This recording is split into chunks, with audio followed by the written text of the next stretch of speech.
ஏங்க டேய் கடை வரைக்கும் போயிட்டு வாடா. சரிம்மா வரேன். இவர் எதுக்கு அவங்க அம்மா ஏதாவது ஒரு வேலையை சொன்னா மண்டே அடிக்கு போய் செய்றாரு? இஞ்சி பூண்டு பேஸ்ட் புதினா அவ்வளோதானே. சரி வாங்கிட்டு வரேன்.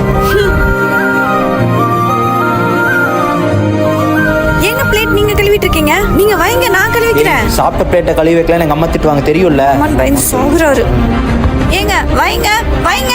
என்ன இது உங்க அம்மா சொல்லி கொடுத்தாங்களா? எங்க அம்மா இது மட்டும் சொல்லி கொடுக்கலையே. டேய் படுத்துட்டு போனியே நோண்டாம பாத்திரத்துல போய் கழுவி வையே.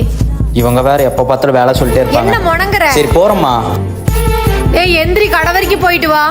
மா ஏதாச்சும் வேலை சொல்லிட்டே இருக்காதீங்கம்மா. நான் மட்டும் எவ்வளவுதான் பண்றது? பாரா இப்பவே இப்படி சலிச்சுக்கிற. நாளைக்கு பொண்டாட்டின்னு ஒருத்தி வருவாளே அவளை இப்படி நீ பாத்துக்குவ. அதெல்லாம் நான் நல்ல வேலை செய்யற பொண்ணா பார்த்து கல்யாணம் பண்ணிப்பேன். ஓ உனக்கு பெத்த தாயில இருந்து வரப்போற பொண்டாட்டி வரைக்கும் சேவை செஞ்சு உனக்கு வேலைக்காரியாவே இருக்கணுமா? உனக்கு வரப்போறவளை கஷ்டப்படுத்தின உனக்கு வரப்போறவளே பிறந்த வீட்டுல அவ்வளவு கஷ்டப்பட்டுட்டு வந்திருப்பா. வந்தவளே சந்தோஷமா வச்சுக்க, அவளையும் வேலைக்காரியா மாத்தி அடிமையா வச்சுக்காத அப்படின்னு சொல்லி வளர்த்திருக்காங்க. அப்புறம் எங்க அம்மா மேல பயம் இல்ல, மரியாதை.